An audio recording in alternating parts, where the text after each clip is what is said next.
Hello बच्चों, कैसे हैं आप सभी? मैं आशा करती हूँ आप सभी लोग स्वस्थ और प्रसन्न होंगे। आज हम हमारा पाठ मुहावरे को पढ़ेंगे और समझेंगे। आइए इसे प्रारंभ करते हैं। यह है पाठ 15 मुहावरे। मुहावरे ऐसे वाक्यांश होते हैं जो अपना शाब्दिक अर्थ प्रस्तुत नहीं करते, यानी शब्दों से उनका अर्थ प्रकट नहीं होता। ये एक विशेष अर्थ प्रकट करते हैं। मुहावरों को प्रयोग करने से हमारी भाषा प्रभावी हो जाती है। आइए इससे पढ़ते। रोहित अपनी मम्मी का आंखों का तारा है। आंखों का तारा एक मुहावरा है जिसका अर्थ होता है बहुत प्रिय होना। देश के सैनिक देश की रक्षा के लिए सिर पर कफन बांधकर बांधे रहते हैं। सिर पर कफन बांधना भी एक मुहावरा है, यानी मौत से डरना ना। यहाँ पर जो बात ऊपर दिए गए वाक्यों में कही गई बात बहुत रोचक और मजेदार लग रही है। इन वाक्यों में बातों को अलग तरह से कहा गया है जिनका शाब्दिक अर्थ नहीं, एक विशेष अर्थ निकल रहा है। यानी हम ये कह सकते हैं कि विशेष अर्थ प्रकट करने वाले शब्दों का समूह ही मुहावरा कहलाता है। ऐसी बातों को दो तरीके से प्रकट किया जा सकता है, एक सामान्य तरीके से और एक विशेष तरीके से। यदि हमें विशेष तरीके से अपने बात को प्रस्तुत करना है तो हमें मुहावरों का प्रयोग करना। यहाँ पर कुछ मुहावरे और उनके अर्थ बताए गए हैं, आइए पढ़ते हैं। अंगूठा दिखाना यानी साफ साफ मना कर देना।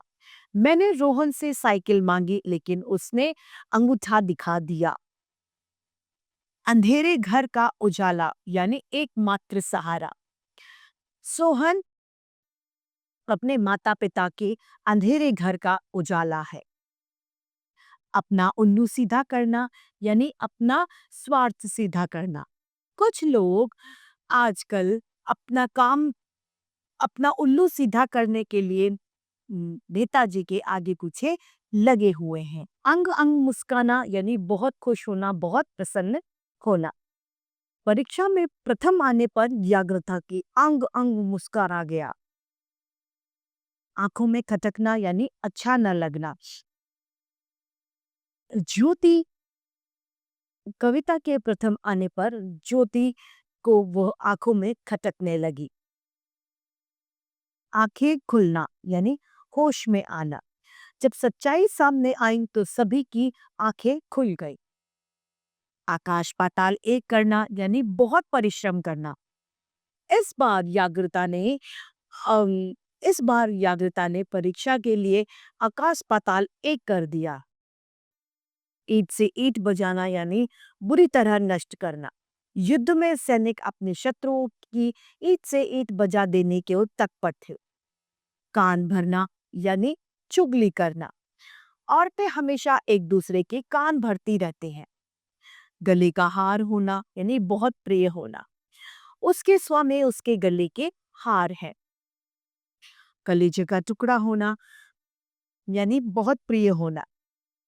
कवि आरव कविता के कलेजे का टुकड़ा है।